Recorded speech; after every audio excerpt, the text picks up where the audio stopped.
Senior Service League and the Bermuda Debate Society's final of the High School Debate Tournament, recently held at the Bermuda College, is sponsored by the law firm of Trott and Duncan, with thanks to John Barrett and Son, Crow Lane Bakery, La Trattoria, and The Cake Shop.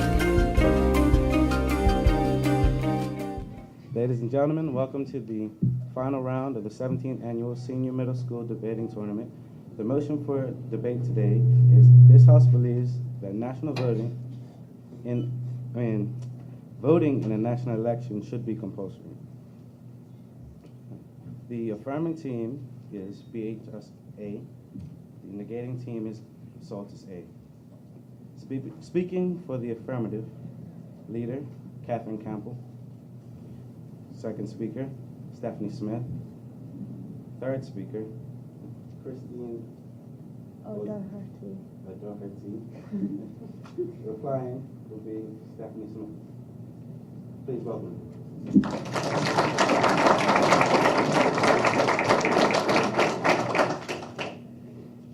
Speaking for the negative, leader Adam Kiki Charles.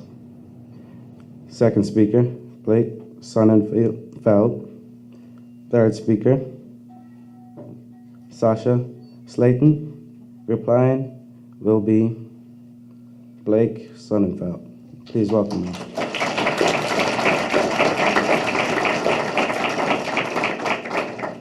The adjudicators for the debate today are Gladstone Thomas, Jane Collis, the Honorable John Barrett, Jennifer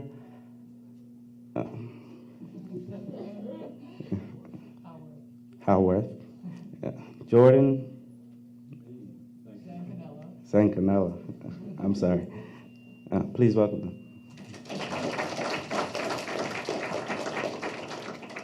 Time in the debate today will be Luke Fogo.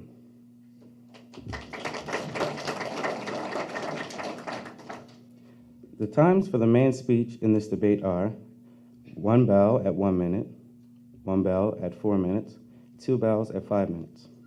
The first and last minute of each main speech is protected from points of information. For the replies, bells will be 1 bell at 2 minutes, 2 bells at 3 minutes. No points of information are permitted during the replies. As the world rules allow points of information, no interjections are permitted between the teams or form of audience. Any point of order will be ruled on the adjudicators. At the end of each speech, a period of 2 minutes will be allowed for the adjudicators to make their notes. At the end of that time, a bell will be rung to show the debates will restart. If adjudicators finish before 2 minute bell, I will introduce the next speaker after they indicate to me that they are ready. Now, it's my pleasure to introduce Catherine Campbell, the first speaker of the affirmative.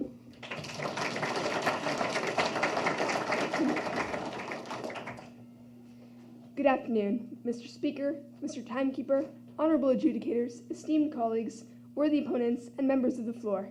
The motion before us today is that this House believes that voting in national elections should be made compulsory. And as the first speaker for the proposition, I firmly agree with this motion. We define the motion as a process by which every democratic nation enforces a system where every eligible citizen is required to take part in the appointment of government officials through the accepted legal process of that nation. Simply put, ladies and gentlemen, in a democratic nation, those who are eligible to vote will be required to vote. Our case line is divided into 3 main points. 1, that compulsory voting renews and improves democracy. More voters means more of a democracy because there's more of a rule of the people. 2, the improvement of democracy justifies the so-called infringement of right to not vote. Non-voters are in fact depriving themselves of the right to vote. And thirdly, that compulsory voting is attainable. As the first speaker, I will cite philosophical arguments agreeing with compulsory voting.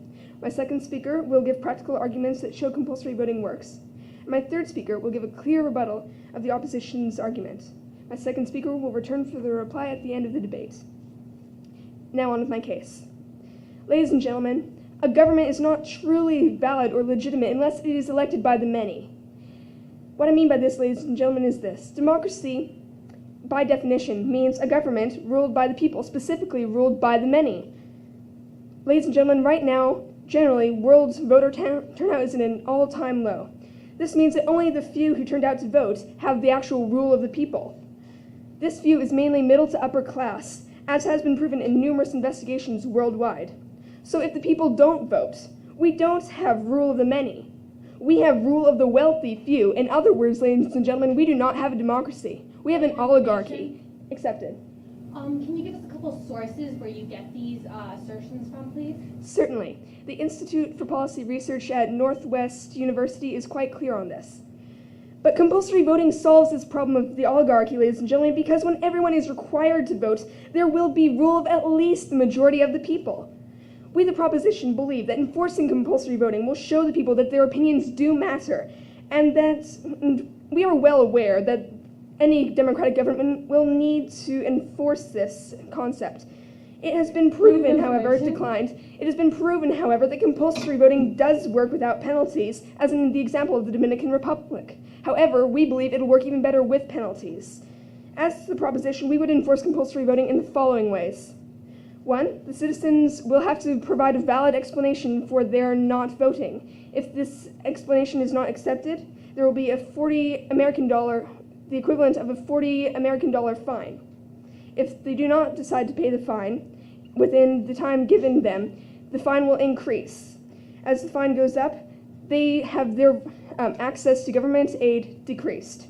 It is our belief that the government assistance should go first to those who asked for it by voting. Point of information. Accepted. What if these people are not on government aid? We believe that there are many people who are on government aid, ladies and gentlemen, and these are the people who are not voting right now. The wealthier people, those who do not need government aid, are the ones who are voting. Those who are not voting are the ones who are on government aid, the people with multiple children, multiple jobs, the people who need to earn as much money as they can. We believe that since they rely so much on government aid, they will be more enforced to use compulsory voting, to vote, if it means declined, if it means that they will not have their government aid taken from them. Ladies and gentlemen, the improvement of democracy justifies the loss of right to not vote. While the opposition may be concerned about the so-called infringement of rights, non-voters are actually depriving themselves of the democratic right to vote. Ladies and gentlemen, if democracy is represented better and the opinion of the public is heard more clearly, we believe it is worth getting a few more people off the couch to the voting booth. Ladies and gentlemen, surely you can see that just from the philosophical standpoint, the advantages of compulsory voting far outweigh the ills. We, the proposition, are certain that once you've heard our speeches, there will be no doubt in your minds, as there is no doubt in ours right now, that this motion must stand. Thank you. Now I welcome the first speaker of the negative, Adam Kiki Charles. Good evening, ladies and gentlemen. I begin with a question. What are your rights, ladies and gentlemen? This question will play a significant role in the debate before us today. Many in our society take liberties such as the freedom of speech, press, and assembly for granted. We, the opposition, see a vital flaw in the government's case today because it attempts to undermine what our predecessors have fought for over generations, our right to choose in a democracy. I, as the first speaker for the opposition, will begin my speech by speaking about how making voting mandatory undermines democracy, and also how education is the key to getting people to vote. My second speaker will tell you how not voting isn't a statement in itself, and the impracticality of making voting mandatory. We live in a time when a government has already started to violate our rights. The US government has already started spying on people in the name of the war on terror. People have been locked up in black holes such as Abu Ghraib and Guantanamo Bay. Newspapers are constantly coming under scrutiny. Do we actually want to give our governments more control? The International Institute for Democracy and Electoral Process Assistance tells us that in places such as Mexico, where voting is mandatory, only 57% of the people in that country vote. Is it really successful? Whereas in Bermuda, 77% of us do take part in the electoral process. The right to vote We, the opposition, believe that the right to vote is not a responsibility, it is a right. Mandatory voting would be highly impractical, and it is undemocratic in essence. Point of information. No, thank you. I would like to begin by rebutting one point made by the first speaker for the proposition. She spoke about how this motion would be enforced. We, the opposition, feel that in taking away government aid for those who do not vote, you are targeting the impoverished. We feel this is wrong. We feel that these people should not be punished. They should be educated, and they should be told and showed reasons why they should be voting. Now on with my constructive. By forcing people to vote, you're in fact undermining democracy. You're making them discontent, and you're not providing them with faith within the government. When 18,000 people in Florida go out to vote and their votes aren't counted, how much faith can you ask these people to have on the respective democracies? In terms of education, politics today translate to the person winning who has the best smile and uses the best rhetoric. We believe that this is wrong. We believe that the people should be educated and told exactly what their politicians stand for. Just a moment. This is seen in the AARP ad that says don't vote until you know how your politicians stand on the issues. Accepted. When you say if compulsory voting was added, then the politicians would focus on more why you should vote for them instead of actually saying vote in general. We feel that the politicians have the responsibility to provide a plausible means for them to be voted into office. If they cannot encourage the people of a nation to take their side, to go out there and try to get their vote in that way, then there is something wrong with the politicians. We feel that you can use things such as civic classes, which will provide students and adults with an opportunity to learn more about their government. It is through education which you can get these people to understand the importance of voting. Yes, we do actually realize that voting is very important, and for that reason we feel that you should do everything you can in terms of educating people to give them that opportunity. We feel that you should not let your rights be trampled over. The right to choose is one of our most sacred rights in our democracy. We feel that the proposition is trying to take away this right. And that's why we say, do not let your rights be trampled over. Stand against this motion and give people the right to choose. Thank you. Second speaker of the affirmative, Stephanie Smith. Protocol having already been established, good afternoon, ladies and gentlemen. I'd like to remind the Honorable Mr. Speaker that we as side proposition firmly agree with this motion because compulsory voting renews and improves democracy. Our first speaker has already explained the philosophical argument today. My learned friend has clearly shown you that a government that is not elected by the many is not legitimate. In other words, it is not a valid government because it is not a reflection of the will of the people. As set forth to you by my honorable first speaker, I will be arguing the second part of our case line today, the practical argument. We as a proposition believe that this will demonstrate that compulsory voting is a concept that does work in other countries already and will work in all democracies. However, before I begin my constructive case, I would first like to emphasize a few faults in the case of a respected opposition. Firstly, the honorable first member of the opposition mentioned education. We as a proposition completely agree with this statement, and I will go on to talk about that in my speech. Compulsory voting, the opposition also mentioned that compulsory voting would give the government more control. This is completely against the concept. The point of this compulsory voting concept is to give the people more control of their future, not the government. This is the government handing over control, the control of voting and choosing for your future. The honorable first speaker also mentioned that our plan in enforcing compulsory voting was targeting the impoverished. Ladies and gentlemen, do you honestly believe that it is fair that we give government aid to the people who have not asked for it when there are people out there who still need it, who have been asking for it by voting? We as a proposition do not believe that this is a fair point. And now I shall go on with my constructive case. Ladies and gentlemen, compulsory voting has been proven to work already. Countries such as Australia, Argentina, Greece, Bolivia, and Belgium, these countries have already instituted the compulsory voting law and have seen the astounding results in the increase in the percentage of voters at the polls. Indeed, in Australia, Since compulsory voting was instituted in 1924, voter turnouts have been between 94 and 98%, compared to below 50% before this law was introduced. Ladies and gentlemen, this is almost 100% of the population that the Australian government is now seeing at the polls. Point of information. Accepted. Can you please state where you got your facts from? Because according to the IDEA, as I stated in my speech, 80% of Australians vote. I actually got the statistics that I have just presented to you from the Australian government website and census.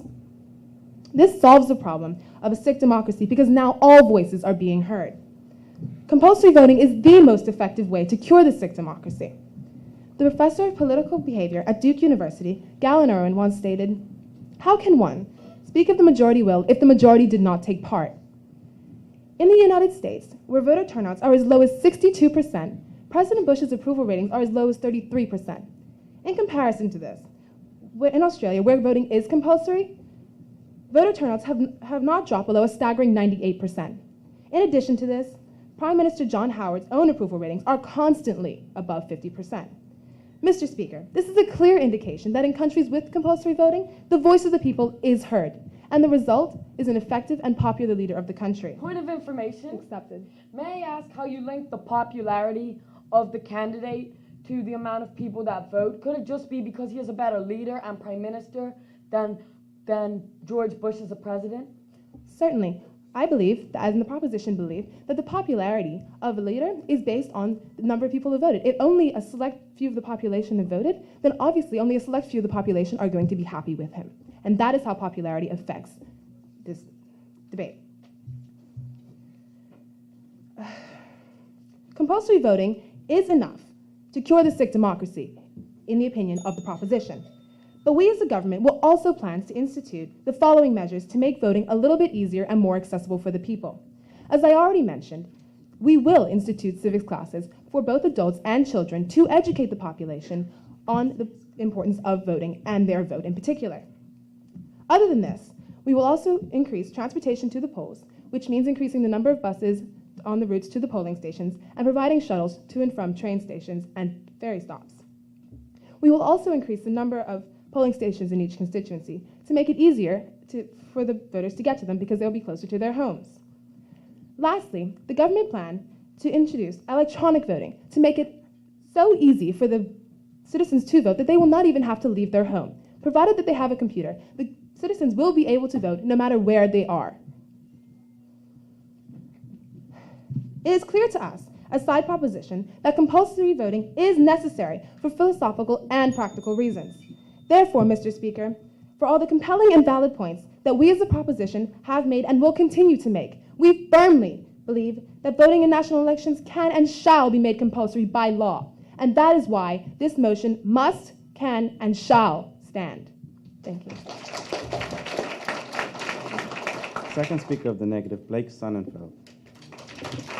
You are aware of the motion on the floor today, and as my first speaker said, I will be discussing with you, firstly, how not voting is a statement in itself, and secondly, I will be addressing the practicality of mandatory voting.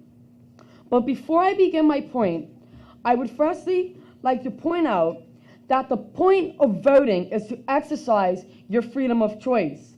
Therefore, the proposition is trying to tell us that they're going to force us to exercise our freedom of choice. How is forcing someone to do something allowing you to exercise your freedom of choice? I ask you that. Now on with my constructive case. Firstly, the failure to vote in democracy is a powerful statement, as it shows the people have a lack of faith and disinterest in their government. In the 1996 U.S. presidential election, 13% of the people did not vote because they had no interest in the candidates or did not wish to vote. Therefore, we do not feel that the honorable proposition should be getting up today and telling us that people's rights should be violated and them having to do something which they do not believe in. Point of information. My statistics are according to Lubbock Point of Online. information. Accepted? You said 13%, am I correct? Yes. 13% is the minority. We are asking for the majority. This is according to Lubbock Online, and this is the percentage of non-voters. You did not allow me to finish my point of information. Do you not believe that it is important for the government to appeal to the majority? If it is the minority that is having the problem, then the government can assess that differently if they're voting. The minority is voting, so we can hear what they want. However, that's a funny thing, as you'll hear in my next point, about practicality and enforcement, because you specifically got up there and stated that the people who do not vote, which is usually the poor, will be penalized by hefty fines, in their case, because they're poor, and their government aid being pulled. So how do you not accept it? So how do you suggest to appeal to the poor if you're going to pull their financial aid? That brings me to my next point of practicality. We believe it is practically impossible to enforce mandatory voting. And you've already suggested some systems that will be used, and you've also put forward an enforcement plan that applies only to one group of people, which you are blatantly attacking in society, if you yourself said that their financial aid will be pulled. And then you went on to state that these are the people that work 3 jobs, that have children, not accepted, that have children, which brings me to my next point. Apart from the 13% of people that did not vote because they had little interest or they disliked the candidates, 65% of non-voters could not vote because of technical reasons. Now, the proposition has briefly skimmed over this. However, we as the honorable opposition do not view their proposed system as adequate, as I will go on to state. It is their onus as the honorable proposition, if they're demanding that people vote, to tell us exactly how they will be able to vote by addressing the problems people have which actually stop them from voting. For example, in the 1996 U.S. presidential election, 14.3% of non-voters did not vote because they had no transportation to voting polls. You have mentioned shuttles, yet will these cater to everyone, or will you leave the poor out in this venture as well? Not accepted. You also 21.5% of people could not get time off work to vote. 11.1% were not in the country on election day to vote. 14.9% not accepted. You're out of order. Sorry. 14.9% had an illness or an emergency which did not allow them to vote, and 15.9% could not technically vote for other reasons, such as they forgot or the lines were too long. Therefore, the honorable proposition today must tell us exactly how they're going to address these issues and enforce these issues if they are going and enforce these issues to all non-voters, not just the poor. And I would like to point out that we feel it is preposterous that you are victimizing a group in society. Therefore, ladies and gentlemen, this is why we as the honorable opposition believe that this motion must and shall fall on the floor today. Thank you. Third speaker of the affirmative, Christine O'Doherty. I would like to remind Mr. Speaker of the motion today. This House believes that voting in a national election should be compulsory, and we as the government firmly agree with this motion. We believe in this motion for the following reasons. It renews and improves democracy, and ladies and gentlemen, it is practical. My first speaker of the government has pointed out to you, ladies and gentlemen, a philosophical view of the argument. How it strengthens democracy, ladies and gentlemen. Why? Because democracy is the rule of the many. Compulsory voting, mandatory voting will require these people to go out to the polls and vote. Therefore, the government will be able to hear what these people have to say. Therefore, the government will know what changes or enforcement laws they will have to make in order to benefit the country. The opposition would like to know how we're going to enforce this. I am going to reinforce this point that my honorable first speaker has pointed out. Firstly, it will be a law. We will make mandatory voting a law. We will give, if the citizens do not have a valid excuse for not showing up, as in they were sick, they were unable to come to the polls because they were out of the country, for example, then we would fine them $40 in comparison to the U.S. currency. Ladies and gentlemen, $40 is not a significant amount of money. Point of information. Accepted. Your first speaker said that the fine would increase and that they would have some rights to government aid revoked. Yes, and I'm going to continue on with that point. Saying $40. If they do not pay the $40, this fine will increase slightly as the time goes on. And then, ladies and gentlemen, if they do not pay these fines, one moment please, if they do not pay these fines, ladies and gentlemen, then government aid will be taken from them, because as my second speaker has pointed out, this aid should be given to those who have actually voted, who want the support of the government, who've told the government what they need. Accept it. When you say slightly, do you mean another $50, another $100? I mean, you have to kind of give us some idea about what you mean. Ladies and gentlemen, I think this would actually have to do with the actual country itself. If it's a poor economic country, of course it will not be like $100 where you won't be able to pay this. If it is an economic country such as the U.S., the slight increase would be a lot higher. My second speaker went on to show you the practical views of this argument, how compulsory voting does work. For example, in Australia, ladies and gentlemen, 98% of the population voted. That means only 2% of the population did it. Ladies and gentlemen, this is a huge percentage. This shows you that compulsory voting does work. 9 out of 10. This also is the same example in Belgium. 9 out of 10 people in Belgium go out to vote. This again shows you how compulsory voting is effective. I would now like to point out some flaws in the Honourable Opposition's case. They keep repeating this freedom of choice, that compulsory voting would take away your freedom of choice. Ladies and gentlemen, jury duty. Ladies and gentlemen, education. Do not force these kids, as the government would like to enforce, these children to go to school. Ladies and gentlemen, you have to face the facts. Some children don't want to go to school, but they must be educated. Why? Because it's for their own good. We're saying that if you require these people to go out and vote, it is for the greater good, because, ladies and gentlemen, it will strengthen the democracy. Point of information. Denied. This is why adding mandatory voting will strengthen democracy. I have already pointed out to you how, ladies and gentlemen, we as the government will enforce this law. The first member of the opposition pointed out to how far will this go? How far will the infringement of rights go? Ladies and gentlemen, this again goes back to this jury duty point. You make people go into jury duty. Why? Because we have to as a government. It is a sacrifice for freedom. This leads on to my next point, where they talked about the fact that we have fought for freedom. Ladies and gentlemen, they fought for freedom. And we should not abuse this right to they fought for the right to vote. Therefore, why should we should enforce this law? We should not say that those lives were in vain, ladies and gentlemen.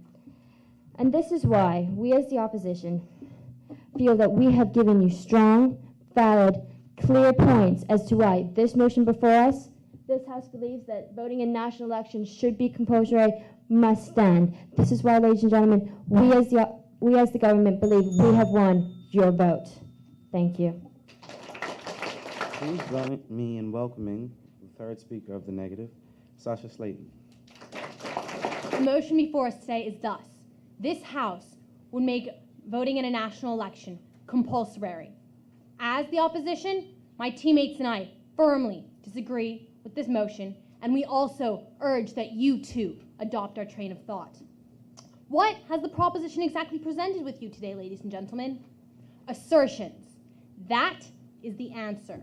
Assertions. It has given you barely any facts, barely any reason to prove its point. That is what the Honourable Opposition will provide you with. It is the right to vote, not a responsibility. Mandatory voting is highly impractical and is undemocratic in essence. There are 4 main points that I will touch upon in my rebuttal. The first of which is the organization that the proposition failed to tackle in any of their speeches. The second is the transportation that the proposition promised to provide for every democratic country. The third is electronic voting, and the fourth is their confuddle of government aid. But firstly, I'll be nitpicky. The first speaker went on to state that politicians and political parties normally target the wealthy. Yet, this is far from the truth. In the state of California, over 70% of taxes come from 25,000 families. How is that targeting the rich and famous? What is a legitimate reason not accepted? What is a legitimate reason that was not defined by the proposition? Is it my cat got stuck in a tree and therefore I can't go vote? Or an actual legitimate reason? Would that be accepted by the judicial system, such as my religion does not allow me to vote? Point of information. Accepted?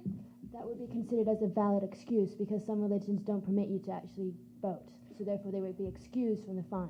Well, I'm sorry, but you failed to tackle that in any of your speeches, so I had to address it in mine. You also stated that mandatory voting is similar to jury duty, yet there are no alternatives to jury duty where, as my teammates have mentioned before, there are alternatives to mandatory voting, such as civic classes in schools. Point of information. Not accepted. First of all, organization. The honorable proposition stated that mandatory voting is worth getting a few people off the couch to go and vote. Yet, they did not account for the government officials, for the people that will be chasing after the millions of people that did not choose to vote in these mandatory elections and collecting fines from them. In Australia, 20% of the population did not vote. Point of information. Not accepted. What does that mean, ladies and gentlemen? It means 3 million people have to be chased after and fines have to be collected from. Point of information. No, thank you. Is this feasible for the government? No, it's not. Will a national voting database be instituted? Will it be controlled by an official organization? These are all points that the proposition failed to talk about. They cannot organize their speech for one person for 5 minutes. How can they organize a 24-hour election for billions? Secondly, how will people living out of the democratic countries, how will their vote count? The proposition, again, failed to address this point. Will there be local polling stations set up at consulates or embassies? As you can see, the opposition has thought about these points, but the proposition, again, has failed to mention them. Point of information. Accepted? Those who are not able to physically get to a polling station will be able to vote online. We have mentioned this in our speech. Do you not agree? No, actually, you didn't mention this. You didn't specifically connect people living outside of their countries of origin to people voting online. You did mention electronically, but you never stated voting online. Secondly, transportation. The proposition mentioned shuttles. Yet, in certain countries, people don't even have donkeys on a day-to-day basis. How do we propose getting shuttles to these countries? The government, sadly, made a blatant attack on those who are impoverished. The second speaker made an attempt to cut the issues with the first speaker, who did not properly define giving government aid. This government aid robs the people who need it most. These people could not make it to voting day simply for the same reason they cannot make the fine, because they cannot spare a couple hours that they need to make income to provide their families with food and clothing and needed shelter. Lastly, the honorable proposition stated that government aid will be given to those who support the government. Ladies and gentlemen, this is simply known as fascism, and this is something that all democratic countries want to stay away from. As you can see, the honorable opposition has come here today with facts and reasons and solutions that the honorable proposition failed to provide you with. Therefore, ladies and gentlemen, this motion must not only fall, but it must crumble to the ground. Thank you. The Junior Service League and the Bermuda Debate Society's final of the high school debate tournament, recently held at the Bermuda College, is sponsored by the law firm of Trott and Duncan, with thanks to John Barrett and Son, Crow Lane Bakery, La Trattoria, and the Cake Shop. It's now time for the replies. The negative replies first, followed by the affirmative. Please let me remind you that no point of information are permitted during the replies. I, as the reply speaker of the opposition, am here to demolish the series of ill-advised points that the honorable proposition has laid out for you today. Their case was based on nothing more than assertions. And to begin with, I would first like to address the issue of practicality. I would then lead on to the approval rating of leaders in comparison to the amount of people that voted.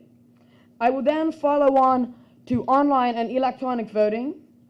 And finally, I will address the issue of jury duty, which they so valiantly brought up. To begin with, we throughout this entire debate have had a serious problem with the practicalities and enforcement system that the proposition has half-heartedly laid out for you today. To begin with, it is what we call fascist. We believe that they have said to you again and again that mandatory voting will cure ill democracies. However, we believe that they are trying to enforce mandatory voting to move into what is known as a system of fascism. Ladies and gentlemen, they told you that the underprivileged who are not able to get the time off of work, who are unable to get the transportation, who cannot afford to take the time off work, will be fined heftily for not voting, while the people that do vote, the middle and upper classes who do vote, nothing will happen to them at all. Therefore, ladies and gentlemen, how do you expect? These are the people that need to be educated by the politicians, and the politicians should take a hint and empower, educate, and enforce these people to vote, as opposed to bullying them into voting with hefty fines and monetary measures. They then said that if they do not pay the fine, their aid will be pulled and given to people who support the government. This is preposterous. This is a fascist principle, and we are here today to discuss democracy, ladies and gentlemen. Not fascism, not giving money to people who support the government. What are they trying to have you believe? This is absolutely ridiculous. They then tried to link the number of people that voted to the leader's approval rating. They said that Howard, the leader of Australia's over 50% approval rating, was due to the fact that Australia had a 98% voting turnout as opposed to George Bush's 33% approval rating in comparison to America's 50% voter turnout. However, this is completely untrue, and that was the worst example they could have used, ladies and gentlemen. George Bush's approval rating started at 80% and gradually decreased as he continued to make bad management decisions for his country, countless of which I won't even bother to try and bring up today. Finally, ladies and gentlemen, in a point of information, they suddenly claimed that they mentioned online voting and said that that's what electronic voting was. Electronic voting and mandatory and online voting are completely different, and I'm guessing that the confusion comes from the fact that they both use electricity. However, voting online is completely different from using an electronic voting machine and is completely unreliable and not foolproof under any circumstances. Therefore, this motion and their case must, shall, and will fall, ladies and gentlemen. Thank you. Today, I will be closing the debate by summarizing the opposition's main 3 points. But before I do that, I'd like to clear a few things up. The opposition just questioned us about where we got our statistics from, and said that the proposition has not provided the opposition or the members of the floor today with sufficient statistics. Then why then, ladies and gentlemen, did the opposition repeatedly ask the proposition in points of information where we got our statistics from? If there was no statistics, why would be the reason to ask such a question? I would also like to point out that in my speech, I distinctly pointed out that electronic voting would appeal to voters with access to a computer, not a cell phone, ladies and gentlemen, or any other device that might use batteries or electricity or any other electronic device. I specifically mentioned computers. So I do not understand why the opposition did not understand this. I would also like to remind the opposition that both members of my team have repeatedly pointed out that the fines we intend to enforce are not going to be hefty. In fact, they will be a mere $40. If this is hefty, ladies and gentlemen, what is small? I will also address the explanation, the idea of the explanation that will accompany these fines. The idea of an explanation for voters who are unable to make it to the polls was clearly pointed out by my first speaker. An explanation will be accepted by the government because we are not cold-hearted, ladies and gentlemen. We believe in giving our people the opportunity to defend themselves. I would now like to move on to the opposition's main 3 points. They mentioned education. I would like to thank them for making this point. The government believes in education, and indeed, we have enforced education in our system already. We educate our children, we educate our people. Why not educate them on politics? We agree with this, but it's clearly not working. Civics classes are provided, but voter percentage at the polls does not increase. It still does not increase. We believe that compulsory voting will be the push that makes people go to the polls. They also mentioned the power of the people. We agree with this also. However, right now it is an oligarchy, the power of the few, the select few. Whether they be rich or poor, they are still select. We are looking for democracy here, not fascism, not anything else. Democracy, ladies and gentlemen. We're trying to hear from all of the people. They also pointed out the idea of freedom. Yes, we agree with this idea of freedom, but in a free country, do you not believe that we have to pay for freedom?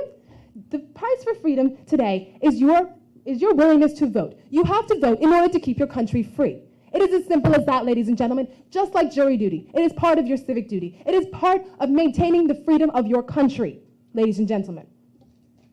This is why we as a proposition believe that not only must this motion stand, it must continue to stand as a beacon of light for all of democracy. Thank you. Ladies and gentlemen, it's now time for the adjudicators to make their decision. The adjudicators will make this decision independently and hand their individual result sheets to me. They will go outside and discuss any comments they want to make, and one will announce the decision on behalf of the panel and make any comments. I know you're probably all anxious to hear from the head judge, Mr. Gladstone Thompson, so I'll let him come ahead and give you the result. It was a really close debate, and I also would like to acknowledge that it was a really good debate. I'm sure all of you were on pins and needles because I don't think any team kind of slackened off. I don't think anyone out there can honestly say which team won because it was really, really, really close. Unfortunately, at this level, there has to be a winner, and I'm going to give you some indication of how we, as the adjudicators, have come to our decision, and by the way, it was unanimous. We heard Team BHS come up and talk about their philosophical argument that in order to have a democracy, a real, true democracy, then the greater percentage of people who actually come out and vote makes that democracy more legitimate. And they went on to say that they wanted to improve democracy, and they were all throughout it saying that democracy is sick and somehow it needs to be made well. And the way to make it well is to have a sense of compulsory voting attached to it. And then they gave some indications of who actually does this and how they've had success. And then they said, if in fact you fail to follow our idea of what will cure a democracy, that we're going to fine you. A minute fine, they said, of $40, and then somehow it may increase, and that became a little blurred throughout the debate. But that's basically what I heard the first speaker really saying. So she set that hill turn, and for me, their argument was very clearly laid. So it left the team soldiers to come up and give their idea or clash that idea. And so we saw the first speaker of the negative come up, and his whole idea was, well, you know, what are rights anyway? And isn't it better to have the right to vote versus to be forced to vote, because our democracy is more about rights. And then he went on to say that the right of choice is most sacred. And then he gave some percentages and whatnot. And then he gave some clash as it pertains to this amount of money that people are going to be attaching to this. And that, in fact, you're going to be targeting the impoverished. And he said that the best way to target the impoverished would be to educate, not necessarily to penalize. And so that kind of brought it down as the first two speakers had made their contributions, which brought it up to the second speakers. And one thing that we like about both teams is that they stuck to their case line. Every time BHS got up, you heard their case line. It renews and improves democracy.